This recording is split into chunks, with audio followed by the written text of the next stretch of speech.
அதை நான் திரும்ப சொல்றேன். இந்த விமர்சனங்களை முன்வைத்து பிரச்சாரம் செய்வதன் அவருடைய நோக்கம் வந்து இந்த இடைத்தேர்தலில் வெற்றி பெறுவதே இல்லை. எனக்கான அடுத்த 10 ஆண்டுகளுக்கான என்னுடைய அரசியல் இருப்பை தக்க வைத்துக் கொள்வது. இப்ப நீங்க சொல்ற பிரகாரம் சீமானுக்கு இந்த ஈரோடு கிழக்கு இடைத்தேர்தல் வெற்றிகரமான தோல்வியா? நிச்சயமா ஒரு வெற்றிகரமான தோல்வி தான். ஆனா அதற்காக டெபாசிட் வாங்கல அப்படின்ற அந்த ஒப்பீடை நீங்க ஏற்கல. அவர் எந்த இடத்துலயுமே டெபாசிட் வாங்கினதே இல்லை. ஆனா தனிப்பட்ட முறையில போயிட்டாரோ, ரொம்ப ஆபாசமா போயிட்டாரோ, கொஞ்சம் கவனமா பேசி இருந்திருக்கலாம் அப்படின்னு அண்ணாமலை சொல்றாருல, இந்த வார்த்தையோட பின்னணி என்ன? அவருடைய அடையாளத்தை காப்பாத்திக்கிறது வேற வழி இல்லை அண்ணாமலைக்கு. பாஜகவுக்கும் ஒரு தனி அடையாளம் இருக்குது. நாங்க வந்து தனி தெரியணுங்கிறதாக இந்த மாதிரியான விமர்சனங்களை செய்துதான் ஆக வேணும், வேற வழி கிடையாது. அதிமுக பாஜக 2 கட்சிகளை யாரோ ஒருவர் போட்டிட்டு இருந்திருக்கலாம் அப்படின்ற மாதிரி தோணுதா உங்களுக்கு? இல்ல, அதிமுகவுடைய ஸ்டாண்ட் கரெக்ட் தான். ஒருவேளை பாஜக போட்டிட்டு இருந்தா கூட இது ரொம்ப கேக் வாக்கு மாதிரி இருக்கும் திமுகவுக்கு. அப்படியே அதுவும் இந்த பெரியார் சர்ச்சைகள்லாம் வந்தபோது ரொம்ப இதை விட அதிகமான வாக்குகள் வந்து திமுக கிடைக்கிறதுக்கு வாய்ப்பு இருந்திருக்கும். லாஸ்ட் டைம் EVK சிலவங்க வாங்கினதை விட கூடுதலான வாக்குகள் வாங்கியிருக்காரு அப்படின்றப்ப மக்கள் இந்த அரசாங்கம் மேல என்னதான் கோபம் இருந்தாலும் இதுதான் கரெக்டான சாய்ஸ் அப்படின்னு பாக்குறாங்களா? ஸோ இந்த எடுத்திருக்கிற விஷயம் வந்து இன்னைக்கு இந்த தேர்தலோட முடிந்து போட விஷயம் கிடையாது. அவர் இன்னும் ஒரு 5 ஆண்டுகளுக்கான ஒரு ரோட் மேப் போட்டதாக தான் நான் பார்க்குறேன். ஏன்னா இது அவர் மற்ற கட்சிகள் வந்து ஒரு ஆட்சி அமைப்பதற்கான அதிகாரத்தை நோக்கிய பயணத்தில் இருக்கும்போது அவங்களால கேள்வி எழுப்ப முடியாது. இவர் அந்த கேள்வி எழுப்புறாரு. இவரும் அந்த நோக்கி தான் பயணிக்கிறாரு. இல்லை, அது பயணிக்கிறார். ஆனால் அவருக்கே தெரியும் அது எவ்வளோ தூரம் போக வேண்டிய பயணம்ட்டு.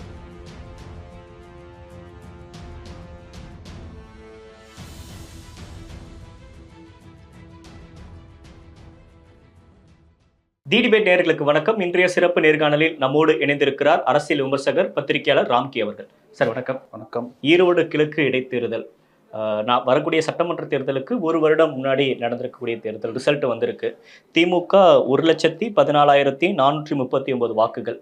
நாம் தமிழரை பொறுத்த வரைக்கும் 23,810 வாக்குகள். டெபாசிட் வாங்கலை. அவங்க வந்து அந்த இடத்துல டெபாசிட் வாங்காமல் இருக்காங்க.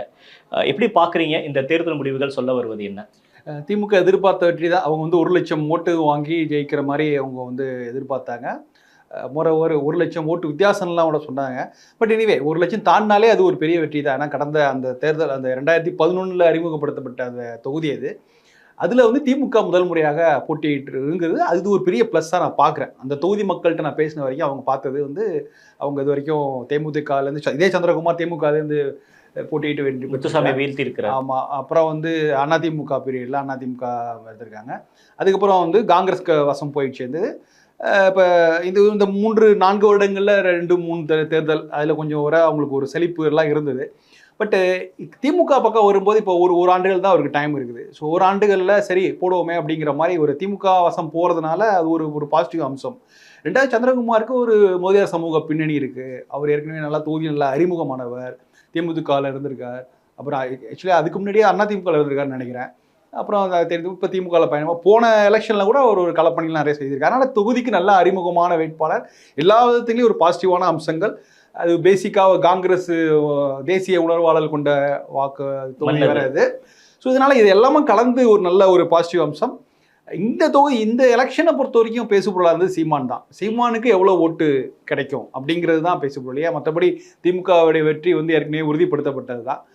அவங்க நினைச்ச மாதிரியே அதே மார்ஜின்லாம் கிடைச்சி. ஆனால் சீமானுக்கு விழக்கூடிய ஓட்டு அது எந்த அளவுக்கு விடும் அப்படின்லாம் எதிர்பார்க்கும்போது ஒரு நல்ல 23,000 ஓட்டுங்கிறது நல்ல விஷயம் தான். கிட்டத்தட்ட ஒரு 14% ஓட்டு அப்படிங்கிறது சீமானுக்கு கிடைச்ச உண்மையிலே ஒரு பெரிய விஷயம் தான். ஆக்சுவலாக இந்த தேர்தல் களத்தை பொறுத்த வரைக்கும் வெளிப்படையான குற்றச்சாட்டுகள் அதிமுக பாஜக போட்டியிடலைனாலும் வச்சக்கூடிய குற்றச்சாட்டுகள் என்னவா இருந்துச்சுன்னா, சட்டம் ஒழுங்கு ரொம்ப மோசமாக இருக்குது, கொடுத்த வாக்குறுதிகள் நிறைவேற்றலை, ஒரு ஒஸ்டான கவர்மெண்ட் இது அப்படின்னு பயங்கரமான குற்றச்சாட்டுகளை முன் வச்சாங்க. அது எல்லாமே இந்த ஈரோடு கிழக்கு தேர்தல் எதிரொலிக்கும் அப்படின்னு ஒரு சாரார் பேசுனாங்க. சீமான் பிரச்சார களத்தில் அதை தான் முன்னெடுத்து வச்சார். ஆனால் அப்படி பார்க்குறப்ப லாஸ்ட் டைம் EVK சிலவங்க வாங்கினதை விட கூடுதலான வாக்குகள் வாங்கியிருக்காரு அப்படின்றப்ப மக்கள் இந்த அரசாங்கம் மேலே என்னதான் கோபம் இருந்தாலும் இதுதான் கரெக்டான சாய்ஸ் அப்படின்னு பார்க்குறாங்களா? இல்லை, கோபம் இருக்கா என்னங்கிறது முதல்ல தொகுதியில் பற்றி பேசும்போது தொகுதியில் ஒரு ஆன்டி இன்கம்பன்சி இல்லை. ஆன்டி இன்கம்பன்சி என்ன சொல்லுவோம்னா, ஆளுங்கட்சி எதிரான ஒரு மனோபாவம் தொகுதி மக்கள்கிட்ட இல்லை. அதுக்கு என்ன காரணம்னா, ஏற்கனவே இருந்த எம்எல்ஏ ஒருவேளை திமுக எம்எல்ஏ இருந்திருந்தாருன்னா அது ஒரு ஆன்டி இன்கம்பன்சி மனோபாவம் வரும். ஏற்கனவே வந்து ஒரு காங்கிரஸ் வேட்பாளர், அதுக்கு முன்னாடி அதிமுக தான் ஃபர்ஸ்ட் டைம் திமுக வந்து நிற்கும் போது இதில் ஆன்டி இன்கம்பன்சி இருக்காது. ஒரு திமுக வந்திருக்காரு, அதனால ஒரு ஆண்டுகளில் இந்த 3-4 வருடங்களில் செய்யாத விஷயத்த ஒரு ஆண்டுகளில் செய்வாருங்கிற ஒரு எதிர்பார்ப்பு இருந்திருக்கும். அதனால வந்து இங்கே வந்து ஆளுங்கட்சி எதிரான மனோபாவங்கிறதுக்கான வாய்ப்பெல்லாம் இல்லை. ஒட்டுமொத்தமாக தமிழ்நாட்டு அளவில் ஆளுங்கட்சி எதிரான இந்த மாதிரி எல்லா சட்டம் ஒழுங்கு பிரச்சனையாகட்டும், தலித் மக்களுக்கான விஷயம் இதெல்லாம் வந்து பேசு பொருளாகவே இருக்கு. இது எந்த அளவு மக்கள் மனதில் வந்து ஒரு கோவத்தையோ ஒரு அதிருப்தியோ உருவாக்கி நம்மளுக்கு இன்னைக்கு வரைக்கும் மெஷர் பண்ண முடியாது. என்ன காரணம்னா இதை வந்து மக்கள் மனதில் கொண்டு போய் சேர்க்கக்கூடிய வல்லமை கொண்ட கட்சிகள் எங்க இருக்காங்கன்னா திமுக கூட தான் இருக்காங்க. அது விடுதலை சிறுத்தைகள் மிக முக்கியமான அவங்க பேச ஆரம்பிக்கும் போது இதோடைய எஃபெக்ட் இருக்கும். ஸோ அது போல நிறைய முக்கியமான பார்ட்னர்ஸ் அப்படிங்கும்போது திமுகவோட இருக்கும்போது அவங்க பேசாமல் மௌனமாக இருக்கும்போது இந்த ஃபேக்டர்ஸ் எல்லாமே வெறும் பேசு பொருளாகவே இருக்கக்கூடிய மக்கள் மனதில் பெரிய இம்பாக்டை கிரியேட் பண்ண ஒரு நரேட்டிவ் தான். அது ஒரு நரேட்டிவ் தான். இது பேசு பொருளாக இருக்குது. சோஷியல் மீடியாவில் பேசுகிறாங்க, எல்லாத்துலேயும் பேசுகிறாங்க. பட் இது வந்து மக்கள் மனதில் ஒரு கோபத்தை உருவாக்கக்கூடிய அளவில், ஒரு அதிருப்தியை உருவாக்கக்கூடிய அளவில் போகுமானா இந்திய அளவில் இன்றைக்கு தெரியல. நெக்ஸ்ட் 15 monthsல எது நடக்கும், அது நடக்கிறதுக்கு வாய்ப்பெல்லாம் இருக்குது. பட் இந்த தொகுதியை நம்ம வச்சு பார்க்கும்போது ஒரு பெரிய அளவில் வந்து ஒரு கோபமோ அதிருப்தியோ இல்லை. அது ஒரு பெரிய சாதகமான அம்சம். ஒருவேளை காங்கிரஸ் வேட்பாளர்களோ வேறு ஏதாவது வேட்பாளர் நின்று இருந்தா கூட அதை நம்ம சென்ஸ் பண்ணலாம். ஏன்னா அது ஒரு இந்தியா கூட்டணிங்கிற பிராண்டே வராம பார்த்துக்கிட்டாங்க. ஆக்சுவலா இது வந்து இந்தியா திமுக தான் அப்படிங்கிறது அது ஒரு பெரிய பலம். ஆக்சுவலா திமுக தான் அப்படின்னா நீங்க இந்த தொகுதியோட அடிப்படையே என்னன்னா திமுக வர்சஸ் அதிமுக தான். இவங்க 2 பேருக்குமே 40% வாக்குகள் இங்க இருக்கு. அதுதான் பேஸ். ஆக்சுவலா நீங்க விஜயகாந்த் கட்சியோட அதிமுக சேர்ந்துருக்கும்போது 50% தாண்டிட்டு போயிட்டாங்க. ஸோ அதனால ரொம்ப வலுவான அதிமுக ஆதரவாளர் இருக்க. ஸோ அந்த இடத்துல அப்படி இருக்கும்போது நீங்கள் வந்து புதுதாக ஏதாவது ஒரு விஷயத்த புது வேட்பாளர்களா திமுக அதிமுக தவிர்த்து வேறு யார் வந்து நின்னாலும் அது எந்த பக்கத்து நின்னாலும் ஒரு பெரிய கடுமையான ஒரு நெருக்கடியை தான் ஏற்படுத்தும். இதெல்லாம் தாண்டி இந்த தேர்தல் கவனிக்கப்பட்டது காரணம் வந்து சீமான் தான். அவர் பேசின விஷயங்கள், பேசுபொருள், அந்த பிரச்சாரத்தில் அவர் பேசின விஷயங்கள் எல்லாமே பெரிய அளவில் பேசுவோம். சீமான் பத்தி அவர் ஏற்படுத்தின தாக்கம், அவர் பேச பெரியார் குறித்து பேசிய பேச்சுக்கள், இது எல்லாமே கொஞ்சம் எலாபரேட்டா பேசணும்னு நினைக்கிறேன். அதுக்கு முன்னாடி இந்த தேர்தல் முடிவுகளை வச்சு நீங்க பாக்குறப்ப அதிமுக பாஜக 2 கட்சிகள் யாரோ ஒருவர் போட்டிட்டு இருந்திருக்கலாம் அப்படின்ற மாதிரி தோணுதா உங்களுக்கு? இல்ல, அதிமுகவோட ஸ்டாண்ட் கரெக்ட் தான். அவங்க விக்கிரவாண்டியிலே அந்த ஸ்டாண்டை எடுக்கல, அது போட்டிட்டு இருக்கலாம் நிறைய பேர் பேசினாங்க. அந்த களம் வந்து அவங்களுக்கு வந்து சாதகமா இல்லைங்கும் போது நமக்கு தெரிந்தே வந்து அந்த தப்பு செய்யக்கூடாது. வெற்றி பெற வாய்ப்பு இல்லை அப்படின்னு தெரிந்தே அந்த இதை செய்யக்கூடாது. அந்த வகையில் வந்து அதிமுக எடுத்த முடிவு சரிதான். இந்த இந்த எலெக்ஷனை பாய்காட் பண்ணுறதுங்கிறது நல்ல விஷயம். பாஜக வந்து வேற வழி இல்லை அவங்களுக்கு. அவங்க என்ன பண்ணுவாங்க, பாஜக பொறுத்த வரைக்கும் பாஜக தலைமையிலான கூட்டணி இருக்காங்கிறே தெரியல. ஏன்னா அதில் வந்து ரொம்ப முக்கியமான ரோல் ப்ளே பண்ணுற பாமக வந்து அவங்க வந்து ஸ்டாண்டு வந்து மாறிக்கிட்டே இருக்குது. அவங்க இருப்பாங்களா, திடீர்னு வந்து பாமக தலைமையில் கூட்டணிலாம் பேச ஆரம்பிச்சாங்க ஒரு தடவை. அப்புறம் வந்து நாங்கள் சொல்கிறது தான் இருப்பாங்க. ஸோ அதனால பாமக வந்து கூட்டணியில் இருக்காங்கிறதே தெரியல. அப்படிங்கும்போது பாஜக தன்னை முன்னிலைப்படுத்தி கொண்டு எந்த விஷயத்தையும் செய்யறதுக்கான தயாராகல. அதுக்கான ஆதரவு தலைமை ரொம்ப கம்மி. அதனால பாஜக வந்து அந்த முடிவு எடுத்தது சரிதான். ஒருவேளை பாஜக போட்டியிடுவா இருந்தா கூட இது ரொம்ப கேக் வாக் மாதிரி இருக்கும் திமுகவுக்கு. அப்படியே அதுவும் இந்த பெரியார் சர்ச்சைகள்லாம் வந்தபோது ரொம்ப இதை விட அதிகமான வாக்குகள் வந்து திமுக கிடைக்கிறதுக்கு வாய்ப்பு இருந்திருக்கும். ஸோ பாஜக ஒதுங்கினது இதுக்கு ஒரு காரணமா இருக்கலாம். ஸோ இதெல்லாம் எதிர்பார்த்தது தான். சீமான் போட்டியிட தான் போறாருங்க எல்லாருக்கும் தெரிஞ்ச விஷயம். அவர் எந்த தேர்தலையும் நான் வந்து விட்டு வைக்க போவதில்லை அப்படிங்கிற மாதிரி தெளிவாக இருந்தார். இது இல்லாமல் எதிர்பார்த்தது தான். ஒருவேளை சீமானும் போட்டியிடாமல் இருந்ததுன்னா அதை பற்றி நம்ம பேசியிருக்கவே மாட்டோம். அந்த எலெக்ஷனை பற்றி ரொம்ப இதாக இருந்திருக்கும். சீமான் இதுல இந்த தேர்தலில் பெரியார் குறித்து பேசிய பேச்சு தான் அது. ஈரோட பொறுத்த வரைக்கும் பெரியார் மண்ணு தான். நாங்கள் களத்துக்கு போயிருந்தப்ப மக்கள் வெளிப்படுத்திய கருத்துக்கள் எல்லாமே பார்க்குறப்ப எங்களால் புரிஞ்சுக்க முடிஞ்சுச்சு. சீதாலட்சுமி அவங்க வாங்கியிருக்க வாக்குகள் 23,810.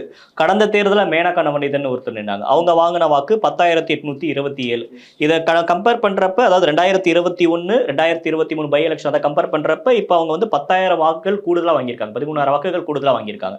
இது சீமான் அவர்களுக்கு இப்படி இந்த வெற்றி கை கொடுக்கும்னு நினைக்கிறீங்க? இல்லை, இது வந்து சீமான் வந்து இது ஏன் அதை வந்து விமர்சனம் அப்படிங்கிற விஷயத்த வந்து நிறைய பரவலாக பேசவே இல்லை. ஏன் திடீர்னு சீமான் ஏன் பெரியார் மேலே பொங்கி எழுதாருன்னா ஒரு சர்வைவல் விஷயம், தன்னோட இருப்பை காப்பாற்றிக் கொள்வதற்காக இருந்தது தான். ஏன்னா ஒரு புதிய பிளேயர்ஸ் வராங்க, விஜய் கட்சி ஆரம்பிக்கிறாரு, அடுத்தடுத்து மாற்றங்கள் நடக்குது. இவருடைய அந்த கோர் ஒரு வங்கி இல்லைன்னா கோர் கட்சி அளவுலே நிர்வாகி அளவுலே பெரிய டேமேஜ் நடக்குது. ஸோ இந்த டேமேஜ்லேருந்து மீண்டு வர்றதுக்காக சில விஷயங்கள் யோசிக்கிறார். அப்போ தான் உறக்க பேச ஆரம்பிக்கிறார். ஸோ அப்படி போகும்போது இந்த கேள்வி இந்த மாதிரி திரும்ப திரும்ப பெரியாரை முன்வைத்து செய்யப்படுகிற அரசியல். அவர் முதல்ல வந்து அவருடைய இன்டென்ஷன் வந்து பெரியாரை விமர்சனப்படுத்துவதாக இருக்காது. ஏன்னா அது அப்படி ஆரம்பிச்சிருந்தாருன்னா அவர் பழைய காலத்தில் 10 ஆண்டுகளுக்கு முன்னாடி 15 ஆண்டுக்கு முன்னாடி என்ன பேசணும்னா அதுவே அவருக்கு எதிராக இருக்கும். அவர் சொல்லி தான் ஆரம்பித்தார். பெரியாரை முன்வைத்து பெரியாரின் பேரால் நடத்தப்படுகிற அரசியலை நான் வந்து எதிர்க்கிறேன் தான் ஆரம்பித்தார். பட் அதுக்கப்புறம் வந்து எதிர்வினைகள் தான் வந்து அவரை வந்து ரொம்ப கடுமையாக பேச ஆரம்பிச்சது. அதுமாதிரி நாம் தமிழர் இயக்கத்தில் இருக்க எல்லாரும் பேச ஆரம்பித்தாங்க. ஒரு ஸ்டேஜில் வந்து நாம் தமிழர் இயக்கத்தை வந்து பாஜகவோட பி டீம் அப்படின்னு கொண்டு போகும்போது அதை தவிர்ப்பதற்காக ஒரு ஆயுதத்தை எடுக்கிறார். அதான் பிரபாகரன் ஒரு ஆதரவு, என்னை விட பிரபாகரனை கொண்டாடுவர்கள் யாரும் இல்லைங்கிற மாதிரி போல்டா அப்படி பேசும்போது தான் நிஜமான இந்த பெரியார் அமைப்புகள் பிரபாகரனையும் பெரியாரையும் சமமாக வைத்து கொண்டாடி கொண்டிருக்கிறவர்களுக்கு பெரிய அப்போதான் அவங்களிருந்து ஒரு ஆவேசமான ஒரு எதிர்வினை வந்துச்சு. அதுதான் வந்து பெரியார் வெர்சஸ் பிரபாகரன்ங்கிறது ஒரு பெரிய டிபேட் வந்து ஒரு பெரிய டேர்னிங் பாயிண்டாக பார்க்குறேன். இது வந்து இது முடிவில்லாத டிபேட் தான் ஆக்சுவலாக. ஏன்னா இது வரைக்கும் அது இப்படி ஒரு டிபேட் நடக்கும்னு யாருமே எதிர்பார்த்தது இல்லை. இந்த இயக்கங்களில் வந்து இருந்து ஒரு 40 ஆண்டுகளாக புழங்கிட்டு இருந்தவங்க யாருமே இப்படி ஒரு இடத்துல போய் நிறுத்துவாங்கன்னு எதிர்பார்க்கல. ஆனால் இதுக்கு சீமானுக்கு வேறு தவிர்க்க முடியாது, வேறு வழி இல்லை. நீங்கள் பிரபாகரனை கையில் எடுத்தால்தான் நீங்கள் அவர் மேலே வந்து பாஜக சாயம் பூசப்படாமல் பார்த்துக்க முடியும். ஏன்னா பிரபாகரனை ஆதரவுங்கிற நிலைப்பாட்டில் வந்து பாஜக இருக்காது. பாஜக என்றைக்குமே வந்து போராளி குழுக்களுக்கு எதிரான நிலைப்பாடு தான். ஸோ இப்போ அதனால வந்து அதை நான் வந்து பாஜக பக்கம் இல்லை, நான் வந்து ஆரம்பத்துலேருந்து சொல்லி வருகிற தமிழர் தலைவர் பிரபாகரன், நான் தமிழ் தேசிய அப்படிங்கிற அந்த விஷயத்தில் வந்து ரொம்ப ஸ்ட்ராங்காக இருக்கேங்கிறத வந்து உறுதிப்படுத்துவதற்காக தான் அந்த விஷயத்தை எடுக்கிறார். அதுதான் வந்து பெரிய அளவில் தமிழ்நாடு முழுக்க ஒரு பெரிய கவனம் கட்டுரு. ஸோ இந்த எடுத்திருக்கிற விஷயம் வந்து இன்னைக்கு இந்த தேர்தலோட முடிந்து போட விஷயம் கிடையாது. அவர் இன்னும் ஒரு 5 ஆண்டுகளுக்கான ஒரு ரோட் மேப் போட்டதாக தான் நான் பார்க்குறேன். ஏன்னா இது அவர் திரும்ப அதை கேள்வி எடுப்பாதான் நான் பர்சனலாக எதிர்பார்க்குறேன். ஏன்னா இது வந்து அவருக்கு பெரிய அளவில் கவனம் கிடைக்கும். அகைன் அவரு ரொம்ப தெளிவாக இருக்காரு, இது தேர்தல் அரசியலில் எடுபடாதுன்னு கிடையாது. நீங்கள் கட்சி அரசியல் தமிழ்நாட்டு அரசியல் சமூகத்தில் வந்து என்னுடைய இருப்பை காப்பாற்றிக் கொள்வதற்காக இதை செய்ய வேண்டியிருக்குது அப்படிங்கும்போது அது நிச்சயமா தொடர்ந்து. அப்ப பெரியாருக்கு எதிரான வாக்குகள் எனக்கு இருக்கு, பெரியாருக்கு எதிரான மக்கள் இங்க மனநிலையில் இருக்கிறாங்க அப்படின்னு கடுமையான வார்த்தைகளை வச்சு விமர்சனம் செஞ்சாரு சீமான். அப்படி பாக்குறப்ப அவர் டெபாசிட் வாங்கியிருக்கணும்ல, வாங்கல. அப்புறம் இருக்கிறப்ப இங்க ஆதரவு வட்டம் இல்ல, பெரியாரை நம்ம எதிர்த்து விமர்சனம் செஞ்சதை வந்து கை கொடுக்கல அப்படின்னு தானே புரிஞ்சுக்கணும். டெபாசிட் வாங்குவதுங்கிறது ஒரு பெரிய அளவுகோலே கிடையாது. ஆக்சுவலாக என்னென்னா டெபாசிட் வந்து ஒரு டெபாசிட்டுக்கு ஒரு அளவுகோல் தான். இப்போ நீங்கள் என்ன பொதுவாக எப்படி நீங்கள் கேட்க வரீங்கன்னா திமுகவை எதிர்த்து இல்லை பெரியாரை எதிர்க்கிறவர்கள் இல்லைன்னா பெரியார் இவர் சொன்ன விமர்சனத்தை ஆதரித்து வரவங்களுக்கு ஓட்டு போட்டிருக்கலாமே அப்படின்னு கேட்க புரிஞ்சுக்கிறேன். பட் அப்படி ஒரு தளம் அங்கே கிடையாது. ரெண்டாவது நீங்கள் யார் இப்போ ஈரோடு வந்து பெரியாருடைய சொந்த ஊர், அங்கே போய் ஒரு விமர்சனத்தை வைக்கும்போது கடுமையான ஒரு விளைவுகள்லாம் வரும். ஸோ அவருக்கு சாதகமாக இருக்காது. அவர் தெரிந்து கொண்டு தான் அவர் பேசுகிறார். அவர் அதான் திரும்ப சொல்கிறேன், இந்த விமர்சனங்களை முன்வைத்து பிரச்சாரம் செய்வதன் அவருடைய நோக்கம் வந்து இந்த இடைத்தேர்தலில் வெற்றி பெறுவதே இல்லை. எனக்கான அடுத்த 10 ஆண்டுகளுக்கான என்னுடைய அரசியல் இருப்பை தக்க வைத்துக் கொள்வது, தமிழ்நாட்டு அரசியலை நான் பேசுறதுக்கு என்னைய வந்து எல்லாரும் திரும்பி ஒரு கவன ஈர்ப்பு தான். இதில் ஒன்றும் தவறே இல்லை சொல்கிறது இல்லை, கவனம் ஈர்ப்புக்காக செய்யப்பட்ட விஷயம் தான் ஆக்சுவலாக. மற்றபடி இதில் எலெக்ஷனுக்காக பண்ண நினச்சா அவர் வந்து அப்படியே வேறு விதமான ரூட்டு கூட எடுத்துருக்கலாம். நான் மண்ணின் மைந்தர், நானும் வந்து கொண்டாடுறேன்னுலாம் சொல்லலாம். பட் அது எடுபடாது, இப்படி ஒரு டேக் எடுக்கணும் அப்படிங்கிறது தான். இப்போ அது ஒரு வகையில் துணிச்சல் தான், இதில் ஒன்றும் அது நிச்சயமாக துணிச்சல் தான். ஆனால் அது பெரியார் மீதான விமர்சனம் மட்டும் இல்லை, பல விஷயங்கள் யாருமே பேசாத விஷயங்கள், பாஜகவே பேச தயங்குகிற விஷயம், திமுக பேச தயங்குகிற விஷயத்தை கையில் எடுத்தார். மற்ற கட்சிகள் வந்து ஒரு ஆட்சி அமைப்பதற்கான அதிகாரத்தை நோக்கிய பயணத்தில் இருக்கும்போது அவங்களால கேள்வி எழுப்ப முடியாது. இவர் அந்த கேள்வி எழுப்புறாரு, இவரும் அந்த நோக்கி தான் பயணிக்கிறாரு. இல்லை அது பயணிக்கிறார், ஆனால் அவருக்கே தெரியும் அது எவ்வளோ தூரம் போக வேண்டிய பயணம்ட்டு. ஏற்கனவே ஆட்சியாளர்கள் இருந்தவங்க பாஜக காங்கிரஸ் திமுக இருக்கிறவங்க நிச்சயமா இந்த மாதிரி கேள்வி எழுப்ப மாட்டாங்க. ஏன்னா அவங்களுக்கு வந்து இந்த அடித்தட்டு மக்களுடைய ஆதரவு வேணும்னு. எனக்கு ஆதரவு எல்லாம் இல்லை, புரிஞ்சுக்கலாம்ல, அடித்தட்டு மக்களோட வழிகளை புரிஞ்சுக்கிட்ட ஒரு கட்சி அப்படின்னு கூட நம்ம பார்க்கலாம்ல. இல்ல அது நான் புரிஞ்சுக்கிட்ட வழி, அது ரைட்டு தான். நான் என்ன சொல்றேன், அது ஒரு பக்கம் இருக்கட்டும், நம்ம அதை கேள்விக்குள்ளாக்குவதுங்கிறது ஒரு முக்கியமான விஷயம் இல்லை. இந்த ஃபண்டை ஏன் டைவெர்ட் பண்ணுறீங்க? ஏன்னா இன்னைக்கு தேசிய உலக அளவில் வந்து கல்விக்கும் சுகாதாரம் மருத்துவத்துக்கெல்லாம் வந்து அதிகமாக செலவு பண்ணக்கூடிய இடத்துல மற்ற நாடுகள்லாம் இருக்குது. அதை ஏன் இங்கே நடக்கல அப்படிங்கிற கேள்விக்கிறாரு. இது பெரிய அளவில் ஒப்புக்கொள்ள வேண்டும். ஏன்னா இன்னைக்கு அடுத்த பாதை எங்கன்னா எல்லா மாநிலங்களுமே இந்த மாதிரி மகளிர் உரிமை தொகை இந்த மாதிரி ஃப்ரீபீஸில் போகிறாங்க. இந்த ஃப்ரீபீஸ் கொடுக்குறோன்னு சொல்லிட்டு இதை பாஜகவே அதை கிண்டல் அடிச்சுக்கிறது. ஆக்சுவலாக அவங்களே கொடுக்குறாங்க, அதையே வந்து அவங்களே கிண்டல் அடிக்கிறாங்க. ஸோ இதையெல்லாம் கேள்வி கேட்கக்கூடிய இடத்துல யார் இருக்குன்னா 2 கட்சி தான் இருக்குது. ஒன்று நாம் தமிழரும் ஆம் ஆத்மி. உங்களுக்கு 2 பேருக்குமே மிகப்பெரிய இன்னைக்கு பின்னடைவு இன்னைக்கு தேர்தல் லிஸ்ட்லேருந்து வந்துச்சு. ஆனால் இதெல்லாம் தாண்டி இவர்கள் இருப்புங்கிறது இருக்க போகுது. இன்னைக்கு எலெக்ஷன் தேர்தல் அரசியல் அவங்க தோற்று போகலாம், ஆனால் அவங்க வந்து இந்த அரசியல் அந்த கட்சி அரசியலில் அவங்க தொடர்ந்து இருக்காங்க.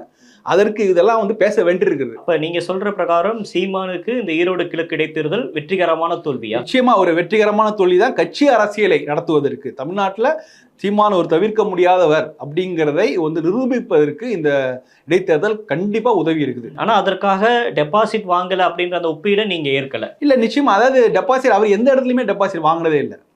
அது ஒரு பெரிய அளவுகோலா நான் பார்க்கல. ரெண்டாவது, எல்லாருமே வந்து இவர் மட்டும் தான் நிற்கிறார், அதனால வந்து அதிமுக ஓட்டு இங்கே டிரான்ஸ்ஃபர் ஆகும், பாஜக ஓட்டு டிரான்ஸ்ஃபர் ஆகும், அப்படிலாம் டிரான்ஸ்ஃபர் ஆன மாதிரி தெரியல. இது நீங்க நோட்டாவோட கம்பேர் பண்ணி நோட்டா 5000 கிராஸ் பண்ணிடுச்சுன்னு நினைக்கிறேன். ஸோ அதனால அங்கே சில ஓட்டுகள் நோட்டாவுக்கு போயிருந்திருக்கலாம். ஸோ அதே சமயம் பெரும்பாலான வாக்குகள் வந்து திமுகவுக்கு போயிருக்கலாம். அதுக்கு என்ன காரணம்? லோக்கல் ஃபேக்டர்ஸ் தான். இவருக்கு ஓட்டு போட ஒன்றும் ஒரு வருஷம் தான் இருக்குது, அவர் ஏதாவது பண்ணுவாரா அப்படிங்கிறது தான். ஸோ நம்ம பார்க்குற அரசியல் வந்து பேசுகிற அரசியல் ஒரு மாநில அளவிலான அரசியல் நம்ம பார்க்குறோம். ஆனால் தொகுதி மக்களுக்குன்னு ஒரு அரசியல் இருக்குது. தொகுதி மக்கள் உள்ளூர் பிரச்சனைகளை சார்ந்த ஒரு விஷயங்கள் இருக்குது. அவங்க எப்படிலாம் பார்க்குறாங்களோ நம்மளால அவங்க புரிஞ்சிக்க முடியாது. ஸோ அதையெல்லாம் வைத்து பார்க்கும்போது இந்த தேர்தலில் வந்து டெபாசிட்டுங்கிறது ஒரு இலக்கு கிடையாது. இப்போ சரி, இந்த இவங்க டெபாசிட் வாங்காமல் சீமானுக்கு இருக்கிற என்ன மாதிரியான நெருக்கடிகள் தரப்பட்டது இதெல்லாம் பார்க்கணும்னா ஒரு பெரிய அதிகாரத்தோட வந்து இறங்கின ஒரு இருக்காங்களா, சீமானுக்கு எதிராக வந்து இறங்கி பல பேர் வேலை செய்தாங்க. நிறைய பேர் பெரியார் இயக்கங்கள் போய் வேறு வேட்பாளர்கள் எல்லாம் சப்போர்ட் பண்ணிலாம் பிரச்சாரம்லாம் செஞ்சாங்க. ஒரு மிகப்பெரிய இந்த தேர்தலே வந்து சீமானுக்கு எதிரான ஒரு சீமான் வேண்டுமா வேண்டாமா, இல்லை சீமானுக்கு என்ன மாதிரி சீமானுக்கு எதிரான ஒரு மாதிரியான ஒரு விஷயம் தான் நடந்ததுங்க. சீமானுக்கு எதிரான போக்கு தான் விக்கிரவாண்டி பை எலெக்ஷன்லையும் அதிமுக போட்டியிடல, பாஜக சார்பாக பாமக மட்டும் போட்டிட்டாங்க. அங்க வந்து மும்முனை போட்டி இருந்துச்சு. அந்த மும்முனை போட்டியிலையும் திமுக போட்டியிட்டுச்சு, பாஜக பாமக போட்டிட்டாங்க. அந்த அளவுக்கு சீமானுக்கு அடக்குமுறைகள் கொடுக்கப்பட்டுச்சா அப்படின்னு கேட்டா அது கேள்வி. ஆனா இங்க ஈரோட பொறுத்த வரைக்கும் அவர் எது மாதிரி சப்ஜெக்டை கையில் எடுக்கிறாரு, தமிழ்நாட்டு மேல பெரியாரு பத்தி பேசுறப்ப இங்க தமிழ்நாட்டு மக்கள் என்னவா யோசிப்பாங்க, இங்க தமிழ்நாட்டில் இருக்கக்கூடிய கட்சிகள் என்னவாக யோசிப்பாங்க அப்படின்ற ஒரு கேள்வி இருக்குல்ல. அதனால தானே எல்லாரும் எதிர்வினை ஆற்றுறாங்க. இல்லை, ரைட்டு தான், நான் எதிர்வினை தவறே சொல்லலை. ஒரு வெரி சென்சிட்டிவ் மேட்டர் தான். பெரியார் பற்றிய விமர்சனங்கள் பெரிய சென்சிட்டிவ் மேட்டர் தான். ஆனால் அதை அவர் கையில் எடுக்கிறார்ல, அதுக்கு வந்து இப்போ நீங்கள் அவர் எடுத்த விஷயங்கள் அதை வந்து அந்த எதிர்கொள்ள வேண்டிய இடத்துல யாருமே இல்லையே. நீங்கள் அவருடைய கேள்விக்கு அதிகாரப்பூர்வமாக திமுக பதில் சொல்லவில்லை, திராவிட கழகம் பதில் சொல்லவில்லை. சரி, பெரியார் மேல பெரிய பக்தி கொண்டவர்களும் அந்த கேள்வியை உள்வாங்கிட்டு அதுக்கு பதில் சொன்னாங்களா? இல்ல. அவங்க யாரை கொஸ்டின் பண்ணாங்கன்னா, இதுக்கு நீங்க கேள்வி எழுப்பதற்கான உங்களை பின்னாடி என்ன, நீங்க ஏன் இப்ப இந்த கேள்வி எழுப்புறீங்க, இவ்வளவு நாளா நீங்க ஏன் இப்ப இந்த கேள்வி எழுப்பல, உங்களுக்கு பின்னாடி பாஜக இருக்கு அப்படின்னு அதை வந்து இது அரசியலாக்குறது தான் கொண்டு போனாங்க. யாருமே வந்து நேர்மையாக அந்த கேள்வியை அணுகவே இல்லை, நேர்மையா எடுத்துக்கவே இல்லை. சீமான் தரப்பும் அவ்வளவு ஆதாரம் கேட்டோம், அவரும் காட்டல. எதுக்கு சொன்னாரு, ஆதாரம் அவர் காட்டல. இல்ல, அவர் தரப்புல உள்ள இந்த ஒரு நியாயம் என்னன்னா, அவர் மாநிலம் முழுவதும் வழக்கு போட்டாங்க. அவங்க நான் நீதிமன்றத்தை சந்திச்சு நான் அங்கே விளக்கம் கொடுத்துறேன்னு சொல்லிட்டாரு. அவ்வளோதான். இதுக்கு மேலே நம்ம அவர்கிட்ட எதிர்பார்க்க முடியாது. ரெண்டாவது, மொரவர் பிரச்சாரத்தில் பிஸியாக இருக்கார். அப்படிங்கும்போது பதிலுக்கு வந்து வாதாடுவார், அந்த மாதிரி அது மாதிரி எதிர்பார்க்க முடியாது. ரெண்டாவது, அவர் வழக்கு கோர்ட்டுக்கு நீதிமன்றத்துக்கு போயாச்சு. அங்கே எப்படி அவர் பதில் சொல்லித்தான். ஈரோடு கிழக்கு இடைத்தேர்தல் பொறுத்த வரைக்கும் இப்போ வாங்கியிருக்கக்கூடிய 23,000 வாக்குகள் அப்படின்றது நாம் தமிழர் கட்சியை அலைவா வச்சுக்கிறதுக்கு உதவும் அப்படின்னு நம்ம நிச்சயமா அலைவா வச்சுக்கிறது உதவும். இது வந்து 2026 தேர்தலில் அவருக்குன்னு ஒரு இடம் இருக்கு. அதாவது அவர் இன்னைக்கும் கூட்டணிக்கு தயாராக இல்லை. ஸோ அவர் ஒரு முக்கியமான ஃபேக்டர் அப்படிங்கிறத காமிச்சிக்கிறதுக்கு இது ரொம்ப உதவும் மொழிய. மற்றபடி வேறு இதில் அவரு அதை எதிர்பார்க்கவில்லை அப்படிங்கிறத நான் புரிஞ்சுக்கிறேன். இன்னொரு முக்கியமான கேள்வி என்னன்னா, அண்ணாமலை அவர்கள் பிரஸ் அட்ரஸ் பண்றாரு. அப்போ அவர் ஒரு கேள்வியை சொல்றாரு. என்னன்னா, நீங்க வந்து சீமான் அவர்கள் பெரியார் குறித்து பேசுனதை நாங்கள் ஏற்கிறோம், ஆனால் தனிப்பட்ட முறையில் போயிட்டாரோ, ரொம்ப ஆபாசமா போயிட்டாரோ, கொஞ்சம் கவனமா பேசி இருந்திருக்கலாம் அப்படின்னு அண்ணாமலை சொல்றாருல. இந்த வார்த்தையோட பின்னணி என்ன? இல்லை, அதாவது பாஜக வந்து தன்னை இதுவும் ஒரு விதமான என்னன்னா, எங்களுக்கு வந்து பெரியார் எதிர்ப்பில் எங்களுக்கு உடன்பாடு, அவர் பேசுனது பெரியாரை பற்றி என்ன பேசினாலும் எங்களுக்கு உடன்பாடு இருக்குது. ஆனால் அதே சமயத்தில் எங்களுக்கு சில அவருடைய அடையாளத்தை காப்பாற்றிக்கிறதுக்கு வேறு வழி இல்லை. அண்ணாமலைக்கு பாஜகவுக்குன்னு ஒரு தனி அடையாளம் இருக்குது. நாங்கள் வந்து தனி தெரியணுங்கிறதாக இந்த மாதிரியான விமர்சனங்களை செய்து தான் ஆக வேணும், வேறு வழி கிடையாது. ஸோ இப்படி தான் நம்ம பார்க்கணும் வழியா. அவர் வந்து அவரை கிரிட்டிசைஸ் பண்றாரு, சீமானை கிரிட்டிசைஸ் பண்றாரு. அப்படிலாம் சீமான் களத்தில் இறங்கி வேலை பண்றாரு. நீங்க வேற எந்த அரசியல் கட்சியுமே களத்துக்கு போகல. களத்தில் நின்று அப்படியே நீங்க பார்த்துருப்பீங்க, களத்தில் நீங்க போயிருக்கீங்க, பார்த்து எப்படிப்பட்ட பிரச்சாரம் நடந்ததுன்னு தெரியும். கடைசி நேரத்தில் தான் அவருக்கு அனுமதியெல்லாம் கொடுத்தாங்க. அவர் ரொம்ப வெளிப்படையாக மக்கள் மத்தியில் உரையாடுற மாதிரி தான் வந்து அவர் பேசினார். ஸோ இந்த மாதிரியான விஷயங்களை மற்ற எந்த கட்சிகளுமே செய்யலை. நீங்கள் பாஜகவே எடுத்துங்களேன், அவங்க வர்றதே எப்படி ஒரு பெரிய ஒரு ஏகப்பட்ட திட்டமிடலோடு தான் போய் சேர்றாங்க. ஸோ அதனால பாஜக ஒரு இன்சிக்னிஃபிகன்ட் ஃபோர்ஸ் தான் தமிழ்நாட்டை பொறுத்த வரைக்கும். அவங்களால ஒரு கூட்டணி கூட இன்னொரு கூட்டணிக்குள்ளே ஜெல்லாகி இருக்க முடியும். 2026 ஒரு கூட்டணி அமைஞ்சதுன்னா அவங்க ஒரு ரோல் பிளே பண்ணுவாங்களுடைய, அவங்க வந்து லீட் பண்ணுற இடத்துல தமிழ்நாட்டில் இல்லை. அது இருந்ததுன்னா அது திமுகவுக்கு ரொம்ப மிகப்பெரிய நல்ல வாய்ப்பாக அமையும். ஓகே, நிறைய விஷயங்கள் பகிர்ந்துக்கிட்டீங்க. குறிப்பாக இந்த ஈரோடு கிழக்கு இடைத்தேர்தல் எது மாதிரியான கருத்துக்களை மக்களுக்கு சொல்லியிருக்கு அப்படின்றதையும் பதிவு செஞ்சீங்க. நேரம் கொடுத்தமைக்கு நன்றி. தேங்க்யூ.